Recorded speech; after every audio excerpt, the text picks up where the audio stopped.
امداد سن لو۔ وزیر اعظم عمران خان دعوے تو بہت کرتے ہیں دیانتداری کے، ایمانداری کے، مگر جب ان کے مالی امور پر سوال اٹھتے ہیں، جب ان پر الزامات لگتے ہیں کرپشن کے، تو پھر ایک ہی جملہ ذہن میں آتا ہے کہ سنتا جا شرماتا جا۔ اور یہ الزامات اپوزیشن لگائے، مخالفین لگائیں تو ایک اور بات ہوتی ہے، لیکن جب وہ لوگ لگائیں جو گھر میں ٹھہرے ہوں، قیام کیا ہو، ساتھ گزارا ہو، جنہوں نے 2 ٹکے خرچ کیے ہوں، یا ساتھ بیٹھ کر کھانا کھایا ہو، یا پھر یہ کہ جن لوگوں نے ساتھ مل کر عمران خان صاحب کا سیاسی کیریئر بنایا ہو، جب وہ الزام لگائیں تو پھر یہ کہنا بنتا ہے کہ سنتا جا شرماتا جا۔ جسٹس ریٹائرڈ وجیہ الدین احمد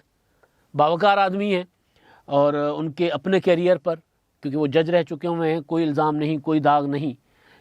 ہر انسان خطا کا پتلا ہوتا ہے، غلطیاں گناہ ہر انسان کرتا رہتا ہے، لیکن کم از کم جسٹس وجیہ الدین احمد پر کوئی بڑے پیمانے پر اس طرح کا کوئی الزام نہیں ہے جس طرح کے الزامات ہمارے ہاں سیاستدانوں پر یا ججز پر، جرنلوں پر، یا زندگی کے کسی بھی شعبے سے تعلق رکھنے والے اعلیٰ پایہ کی شخصیتوں پر لگتے ہوں۔ وجیہ الدین احمد صاحب پر اس طرح کے کوئی الزامات نہیں لگے اب، لیکن وجیہ الدین احمد صاحب اب الزام لگانا شروع ہو گئے ہیں عمران خان صاحب پر۔ پہلے بھی لگائے تھے، لیکن اب معاملہ ذرا 2 قدم آگے بڑھ کر آ گیا ہوا ہے۔ ایک سوال اٹھتا تھا، ہر بندہ کرتا تھا کہ جی عمران خان صاحب جو ہیں وہ خود کماتے نہیں ہیں، کچھ کرتے نہیں ہیں، تو ان کا گھر کیسے چلتا ہے؟ عمران خان صاحب کہتے ہیں کہ جی یہ بلاول بھٹو زرداری نے تو کبھی کوئی نوکری نہیں کی، کبھی کوئی کام نہیں کیا، تو ان کو کیا پتہ؟ مریم نواز نے کبھی کچھ کیا نہیں، تو ان کو کیا پتہ؟ لیکن عمران خان صاحب کے متعلق یہ ہوتا ہے کہ نہ کوئی خاندانی جائیداد، نہ کوئی بہت بڑی پراپرٹی، تو یہ جو 300 کنال سے زیادہ کا محل رکھا ہوا ہے، اس محل کی مینٹیننس، وہاں کی بجلی، گیس، پانی، آنا جانا، نوکروں کا، مالیوں کا، وہ جو خانسامے ہوتے ہیں ان کا خرچہ، چوکیداروں کا خرچہ، وہ کہاں سے آتا ہے؟ یہ سوال ہر بندہ کرتا تھا۔ عمران خان صاحب کی جو ٹیکس ریٹرن تھی، کبھی 1 لاکھ، کبھی 2 لاکھ، میرا خیال ہے زیادہ سے زیادہ 5 لاکھ ہے، تو 5 لاکھ شاید نواز شریف کی تھی کسی زمانے میں، اس پر بھی سوال اٹھتے تھے، وہ کہتے تھے تب میں تو جلاوطن تھا تو اسی وجہ سے میری اتنی ہے، تو اس پر عمران خان صاحب سوال اٹھاتے تھے۔ لیکن خان صاحب کی اپنی ٹیکس ریٹرنز جو ہیں وہ ان کی جو خالی صرف بنی گالا کی رہائش جو ہے اس سے میل نہیں کھاتی، ان کا جو اٹھنا بنی گالا ہو گیا، یہ زمان پارک والا گھر ہو گیا، تو ان سے میچ نہیں کر رہی تھی۔ تو سوال اٹھتا تھا کہ عمران خان صاحب کیسے چلتے ہیں، کیسے گزارا کرتے ہیں، گھر ان کا کیسے چلتا ہے۔ ریحام خان نے اپنی کتاب میں بہت کچھ لکھا ہوگا، ریحام خان کو کہہ سکتے ہیں کہ جی ریحام خان کی اور ان کی نبھ نہیں سکی تھی، تو لہٰذا وہ الزامات لگانے پر اتر آئیں، کہہ سکتے ہیں نا۔ لیکن جو وجیہ الدین احمد صاحب ہیں، وہ جو بات کر رہے ہیں وہ بات کر رہے ہیں جو زبان زد عام تھی، جو سب کو پتا تھا، جو اوپن سیکریٹ تھا۔ لیکن جب ایک اوپن سیکریٹ ہوتا ہے، لیکن اس کو اگر سند مل جائے تو پھر ظاہر اس کی امپورٹنس اور بڑھ جاتی ہے۔ تو وہ یہ کہہ رہے ہیں کہ عمران خان صاحب کا گھر، ان کی دیانتداری کے متعلق جو بات کرتے ہیں لوگ، تو وہ ان پر انہوں نے سوال کیا کہ کیسے دیانتدار آدمی ہے کہ عمران خان صاحب کا گھر تو ہے وہ جہانگیر ترین اور دیگر لوگ چلاتے تھے، 30 لاکھ روپیہ منتھلی شروع میں، اور اس کے بعد 30 لاکھ میں بھی نہیں چل پاتا تھا تو پھر 50 لاکھ روپے منتھلی، یعنی عمران خان صاحب کو منتھلی ملا کرتی تھی۔ اب یہ منتھلی، آپ کو پتہ ہے منتھلی کیا ہوتی ہے؟ ہفتہ۔ انڈین مووی دیکھتے ہیں آپ؟ چلیں نہیں دیکھتے تو لاہور کے پرانے جگہ آپ کو پتہ ہے نا جگہ کیا ہوتا ہے؟ بھتہ، ہفتہ، مہینہ، تو یہ منتھلی عمران خان صاحب لیا کرتے تھے۔ اب یہ میں اس سینس میں تو منتھلی بھتے کے سینس میں تو منتھلی نہیں ہے، لیکن 30 لاکھ اور 50 لاکھ روپے عمران خان صاحب کے ساتھی کہہ رہے ہیں، میں نہیں کہہ رہا، ساتھی بھی وہ جن کو عمران خان صاحب نے انتہائی دیانتدار، ایماندار، باوقار جان کر، جن کو اپنے جو انٹرا پارٹی الیکشن ہوا تھا اس کے ٹریبیونل پر مقرر کیا تھا، پھر وہ جو اس کے بعد جو ان کے ساتھ حشر ہوا وہ تو ایک الگ کہانی ہے۔ لیکن بہرحال تو وجیہ الدین احمد صاحب نے بعد میں پھر اپنا گروپ بھی بنایا، پی ٹی آئی کا، نہیں چل سکا۔ لیکن سوال یہ، کیونکہ جو وجیہ الدین احمد صاحب نے بات کی ہے، یہ بات اسی لیے بھی نہیں چھوڑی جا سکتی کہ یہ سوالات اٹھ رہے تھے۔ اب یہ الزام ہے، اس الزام کی تحقیقات ہوتی ہے نہیں ہوتی، یار دوست خرچہ اٹھاتے ہیں، کرتے ہیں، چلے ٹھیک ہے، لیکن اس کے بدلے میں یاروں دوستوں کو کیا ملتا ہوگا؟ جہانگیر ترین صاحب تو اب وہ عمران خان صاحب کے اس میں نہیں رہے، کیونکہ جہانگیر ترین صاحب کو عمران خان صاحب نے پھر نشانہ بنانا شروع کر دیا، تو یہ نہیں کہا جا سکتا کہ جہانگیر ترین نے کوئی عمران خان کے وزیر اعظم بننے کے بعد کوئی بڑے فائدے اٹھائے ہوں گے۔ اٹھائے ہوتے تو آج عمران خان صاحب کے ساتھ ہوتے، وہ نشانے پر بنے، اور بلکہ ان کو تو برابر برابر کیا گیا نا. وہ جب ان کو نائل کیا گیا تھا نواز شریف صاحب کی نااہلی کے بعد ترین صاحب کو, تو پھر عمران خان صاحب کو نے ترین صاحب کو کہا تھا کہ جی وہ ذرا انہوں نے کہا کہ بیلنس کرنا ضروری ہے. اور اس کے بعد جب ان کے خلاف یہ شوگر مل کے مقدمات بنے شوگر کمیشن میں, یہ وہ شہزاد اکبر صاحب نے ان پر ہاتھ ڈالنا شروع کیا, تب بھی جہانگیر ترین صاحب جب باہر تھے, پھر واپس آنے سے پہلے انہوں نے عمران خان صاحب سے پوچھا تھا کہ جی میں تحقیقات میں تو کلیئر ہوں, تو پھر میں پاکستان آ رہا ہوں. تو انہوں نے کہا جی بالکل آ جائیں آپ, کوئی مسئلہ نہیں ہے. وہ پاکستان آ گئے تو مقدمہ ہو گیا, جو مقدمے ابھی ایف آئی اے میں بھگت رہے ہیں. تو وہ ترین صاحب کو پھر انہوں نے عمران خان صاحب کو جب ترین صاحب نے پوچھا کہ جی یہ کیا ہوا, آپ نے تو کہا کوئی مسئلہ نہیں ہوگا, تو میں آ گیا ہوں, میرے اوپر مقدمہ ہو گیا. تو انہوں نے کہا کہ جی وہ میں نے پتہ کیا ہے, وہ یہ کہہ رہا ہے کہ برابر بیلنس کرنے کے لیے. تو جہانگیر ترین تو بیلنس کرنے کے لیے کہ اس میں مارے گئے, ظاہر ہے. پھر وہ کہتے ہیں ان کو نام دیا تھا اے ٹی ایم, نام دیا گیا تھا اس طرح کے لوگ جو عمران خان صاحب کے خرچے اٹھاتے ہیں. تو وہ پھر کوئی اور اے ٹی ایم مل گیا ہوگا, مطلب یہ سوچا گیا تھا کہ کوئی وہ انیل مسرت آئے, زلفی بخاری صاحب آئے, اتنے بہت سے لوگ جن کو کہا گیا اپوزیشن کی, میں نہیں کہہ رہا, اپوزیشن کہتی رہی, عمران خان صاحب کے مخالفین کہتے رہے کہ اے ٹی ایم ہے. علیم خان صاحب کا نام, علیم خان صاحب کے متعلق تو یہ کہا جا رہا ہے کہ علیم خان صاحب نے یہ جو لاہور والا زمان پارک والا گھر ہے, اس میں اب میں الزام کی بات کر رہا ہوں, میں خود الزام نہیں لگا رہا, باتیں چلتی رہیں کہ زمان پارک والا جو گھر ہے وہ پرانا توڑ کر وہ علیم خان صاحب نے بنوا کے دیا. تو خیر اب وہ علیم خان صاحب بھی ذرا دور دور ہیں. تو عمران خان صاحب جو ہیں ان کے متعلق وہ یہ ساری چیزیں, اب یہ اس کا اثر کیا ہو رہا ہے, عمران خان صاحب کے خرچے کوئی اور اٹھا رہا ہے تو اس کا اثر کیا پڑ رہا ہے. اس کا اثر آج جب وہ لوگ جن کے نام وجیہ الدین احمد صاحب نے لیے وہ عمران خان صاحب کے ساتھ نہیں ہیں, لیکن عمران خان صاحب نے خود کہا تھا کہ جی میری اس تنخواہ میں, وہ کتنی تنخواہ تھی وزیر اعظم کی, 1.5 2 لاکھ 2.5 3 لاکھ روپے, تو میری اس تنخواہ میں میرا اس میں گزارا نہیں ہوتا. پھر پتہ چلا کہ بڑھا کے انہوں نے 8 لاکھ تک کر لی ہوئی ہے, تو اس میں میرا گزارا نہیں ہوتا. تو جب گزارا نہیں ہوتا, رہتے بھی بنی گالا میں ہیں, پہلے تو اکیلے رہتے تھے, اب شادی شدہ زندگی گزار رہے ہیں, آنا جانا, میٹنگیں شیٹنگیں, یہ سارا کچھ, تو وہ خرچے کہاں سے اٹھ رہے ہوں گے, وہ کون کر رہا ہوگا. تو یہ آڈٹ ہونا ضروری ہے نا کہ ملک کے وزیر اعظم جو مثالیں دیتے ہیں ریاست مدینہ کی,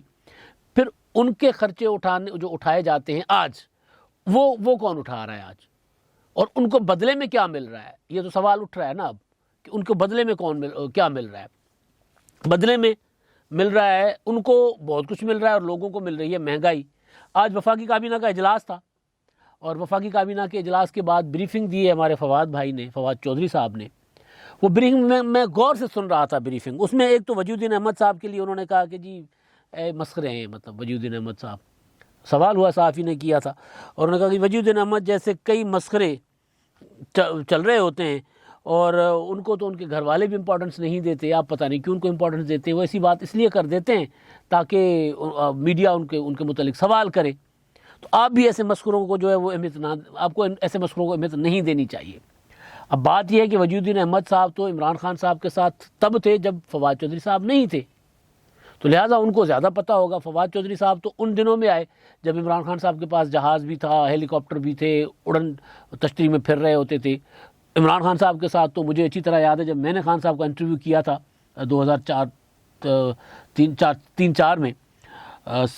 عمر سرفراز چیمہ صاحب ہمارے دوست ہیں, بہت اچھے پولیٹیکل ورکر ہیں. عمران خان صاحب خود بھی اکثر جب اپنے اچھے دنوں, پرانے دنوں کی بات کرتے ہیں جو اچھے دن تھے, جو عمران خان صاحب کے, جب ان کے دامن پہ کم از کم اس طرح کا داغ تو نہیں تھا کہ وہ ان کے گھر میں جب میں انٹرویو کرنے گیا تو کوئی نہیں تھا, پانی پلانے والا بھی کوئی نہیں تھا. عمر سرفراز چیمہ صاحب تھے, وہ انہوں نے مجھے ریسیو کیا, انہوں نے مجھے بٹھایا. پھر عمران خان صاحب جب تیار ہو کر آئے 1.5-2 گھنٹے بیٹھے رہے. تو وہاں میں صرف بتا رہا ہوں کہ عمران خان صاحب کے ڈیرے پہ ویرانی تھی, یہ زمان پارک والا گھر لاہور والا. تو اس کے بعد پھر عمران خان صاحب آپ دیکھیں وہ گاڑی بھی یا خود چلاتے تھے یا پھر عمر سرفراز چیمہ چلاتے تھے, 2-3 لوگ ہوتے تھے ان کے ساتھ. پھر وہ جو احسن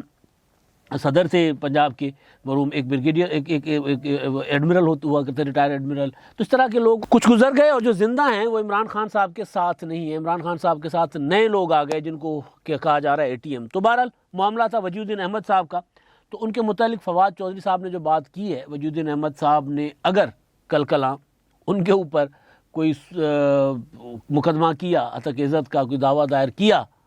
تو پھر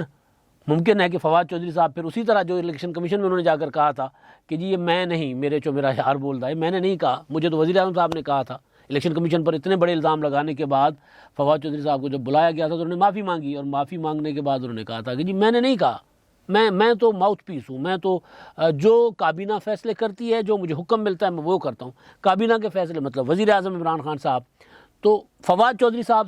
تو خیر بعد کی بات ہے نا، فواد چودھری صاحب تو پی ٹی آئی میں بعد میں آئے ہیں، تو وجیہ الدین احمد صاحب تو بہت پہلے کے ہیں، تو ان کو بہت سی چیزوں کا پتہ ہوگا، تو ممکن ہے وہ فواد چودھری صاحب کو کسی عدالت میں بلو لیں تو اس وقت بھی فواد چودھری صاحب یہ کہہ کر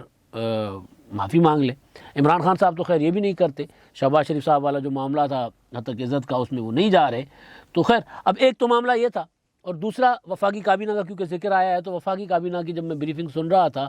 تو اس میں کوئی بڑا فیصلہ جو ہوتا ہے نا، وفاقی کابینہ حکومت اپنے آخری دنوں میں ہے، عمران خان صاحب نے کہہ دیا ہوا کہ جی 3 ماہ انتہائی اہم ہیں، ان 3 ماہ میں کوئی وزیر، مشیر، کوئی ایم این اے، سینیٹر ملک سے باہر نہیں جائے گا، سارے پاکستان میں رہیں گے۔ اور یہ 3 ماہ اس لیے بھی اہم ہیں کیونکہ وہ اپوزیشن تیاری کر رہی ہے، تحریک عدم اعتماد کی، تقریباً ساری اپوزیشن اس پر متفق ہو چکی ہوئی ہے۔ اب اس کو طریقہ کار پر بات ہو رہی ہے، اس کے بعد کے سیٹ اپ پر بات ہو رہی ہے، تو اس معاملے پر میں اگلا ویلاگ، پہلے بھی اس پر گزارش کی ہے، کچھ نئی ڈیولپمنٹس ہیں تو وہ میں اپنے اگلے ویلاگ میں بتاؤں گا۔ تو عمران خان صاحب نے جس وقت میں کہا ہے کہ جی انتہائی اہم ہے یہ 3 ماہ، تو اس وقت میں جب کابینہ کے اجلاس ہو رہے ہیں تو کابینہ کے اجلاس میں بھی جواز گھڑے جا رہے ہیں، کوئی بڑا تیر نہیں مارا جا، کوئی بڑا منصوبہ نہیں دیا جا رہا، جواز گھڑے جا رہے ہیں، اور صحت انصاف کارڈ کا ایک افسانہ قوم کو دیا جا رہا ہے۔ میں دیکھ رہا تھا، پریس کانفرنس سن رہا تھا، فواد چودھری صاحب نے کہا کہ جی مہنگائی تو ویسے کچھ کم ہو گئی ہے، تو جیسے انہوں نے مہنگائی کم ہونے کا ذکر کیا تو میرے دماغ میں آ گئے، تو میں بیٹھا ہوا تھا ساتھ ہی دفتر میں، عمران شفقت اور سعید چودھری صاحب بیٹھے ہوئے تھے، تو ان سے میں نے کہا کہ یہ جو مہنگائی کم ہونے کی بات کر رہے ہیں نا، یہ موسمی جو مہنگائی کی کمی ہے نا، موسمی سبزیاں، پھل، ان کا ذکر کریں گے۔ یہی ہوا، ٹماٹر سستا ہوا ہے، آلو سستا ہوا ہے، تو بھائی وہ تو سستا ہونا ہی ہوتا ہے نا اس سیزن میں، جب نئی فصل آتی ہے، نئی اپنا پیداوار ہوتی ہے۔ چینی کی بھی یہی وجہ ہے کہ چینی کا ریٹ کم آ گیا، کیونکہ کریشنگ شروع ہو گئی ہے، گنے کی کٹائی ہے، کریشنگ ہے، تو نئی چینی مارکیٹ میں آنی ہے تو پرانی نکلنی ہے، تو ویسے بھی سستی ہونی ہے۔ اب تو اسٹاک کر کے اور وہ ذخیرہ اندوز تو سیانے ہوتے ہیں، انہوں نے اپنا نقصان تو نہیں کروانا، تو وہ تو مارکیٹ کا بیہیویئر ہے نا، وہ اس میں حکومت کا کوئی کمال نہیں ہے۔ وہ آٹا اسی ریٹ پہ چل رہا ہے، چینی ویسے بھی ابھی مہنگی ہے، جو ان کو ملی تھی اس سے مہنگی ہے۔ کہا جا رہا ہے کہ جی پیٹرول کچھ سستا ہوگا، اب 11 روپے اگر پیٹرول سستا ہوتا ہے، امکان ہے، تو اس کا امپیکٹ باقی اشیاء پر آئے گا تو مانا جائے گا کہ حکومت کی رٹ ہے۔ تو خیر گزارش تھی وفاقی کابینہ کی آج کے اجلاس کی، اس میں بڑی کمال باتیں 2-3 فواد چودھری صاحب نے کی۔ انہوں نے باقی تو کہا کہ باقی ملک میں تو ساری چیزیں سستی ہو گئی ہیں، لیکن سندھ میں مہنگائی ہے، کراچی مہنگا ہے آج بھی۔ تو میں ایک رپورٹ پڑھ رہا تھا، وہ دی اکانومسٹ کی رپورٹ تھی، اس کے مطابق کراچی دنیا کا 6واں سستا ترین شہر ہے، اور پاکستان دنیا کا 3را مہنگا ترین ملک ہے۔ تو بھائی اگر واقعی جو وفاقی کابینہ بیٹھ کر سوچ رہی تھی کہ پورے ملک کی مہنگائی کا ذمہ دار سندھ حکومت کو ٹھہرائیں، تو پھر اکانومسٹ کی رپورٹ کو کہاں کریں گے آپ؟ حالانکہ ظاہر ہے جو پاکستان میں مہنگائی ہے وہ کراچی میں بھی ہے، لیکن دنیا میں وہ جو وفاقی حکومت یہ کہہ رہی ہے کہ نہیں کراچی میں مہنگائی زیادہ ہے، تو پھر اکانومسٹ تو کہہ رہا ہے کہ نہیں، کراچی پاکستان کے باقی بڑے شہر بھی تو ان کے مد نظر ہوں گے نا، اسلام آباد ہوگا، کیپٹل ہے، لاہور ہوگا، فیصل آباد ہوگا، راول پنڈی ہوگا، فیصل آباد بھی کراچی کی طرح صنعتی شہر ہے، تو وہ مہنگے ہیں، کراچی سستا ہے، دنیا کا 6واں ترین سستا شہر ہے۔ تو سارا معاملہ، اصل بات یہ ہے کہ عمران خان صاحب کی سرکار کا فوکس جو ہے وہ جگاڑ پر ہے، وہ ہے نوسر بازی پر، شعبدہ بازی پر، کہ لوگوں کو بتائیں۔ سوال ہو رہا تھا مہنگائی کا، تو فواد چودھری صاحب نے کہا صحت انصاف کارڈ ہے نا، صحت کارڈ، تو صحت کارڈ کس طرح سستائی کرے گا؟ ادویات، کہتے صحت انصاف کارڈ ہم نے دے دیا ہے، بھائی آٹا مہنگا ہے، صحت انصاف کارڈ دے دیا، جی کیوں؟ وہ جو لوگوں کی ادویات میں لوگ خرچ کریں گے نا، علاج میں، وہ لوگ اب اپنا کھانے پینے کی اشیاء پر خرچ کریں گے۔ تو بھائی صحت انصاف کارڈ جو ہے وہ ایک بلنڈر ہے، وہ پاکستان کی تاریخ کا بڑا ایک اسکینڈل بنے گا۔ جب کبھی تحقیقات ہوئی، میں روزانہ یا جب بھی یہ ذکر ہوتا ہے میں بات کرتا ہوں، جب کبھی تحقیقات ہوئی تو یہ چیز سامنے آ جائے گی کہ پاکستان کی تاریخ کا سب سے بڑا اسکینڈل تھا۔ ہاں، اگر لوگوں کو سستا علاج، مفت علاج دینا ہے، سستا ہے مفت علاج، تو پھر سندھ میں جو اسپتال بنے ان کا ماڈل اپنائیں۔ اس میں کیا جاتا ہے؟ NICVD، Gambat, Karachi NICVD، Sukkur NICVD، پورے ملک، پورے صوبے میں ہے، اور وہاں پر لوگ علاج کرواتے ہیں، اور مفت کا علاج کرواتے ہیں. میں بار بار بتاتا ہوں, اور میں یہ بار بار اس لیے بھی بتاتا ہوں کہ جو لوگ جن کے علاجوں پر لاکھوں روپے خرچ ہوتے ہیں, نہیں افورڈ کر سکتے, وہاں جا کر کروائیں, کسی بھی صوبے سے جا کر کروا سکتے ہیں. بلکہ اکتوبر میں دیکھ رہا تھا کہ وزیر اعلیٰ سندھ نے ڈاؤ میڈیکل کا جو ہے اپنا ہسپتال اوجھا, اس اوجھا ہاسپٹل میں, وہاں پر انہوں نے گاما نائف کینسر کا جو فری علاج کیا, وہ سینٹر وہاں پر بھی افتتاح کر دیا ہوا ہے. تو سرکار کا پیسہ سرکاری ہسپتالوں پر لگا کر غریبوں کو مفت علاج کیوں نہیں دیتے؟ پرائیویٹ لوگوں کو ایک ایک کارڈ کے عوض 10 لاکھ روپے کیوں دے رہے ہیں؟ یہ ہوگا اصل اس کے اندر. تو یہ ہے اصل کہانی کہ جی ہر چیز جو کچھ پوچھا جا رہا ہے, جی صحت کارڈ بلدیاتی انتخابات ہوں یا عام انتخابات چلنے والا نہیں ہے. یہ صرف افسانہ ہے, افسانہ ہی رہے گا. اب تک کے لیے اتنا ہی. اللہ حافظ.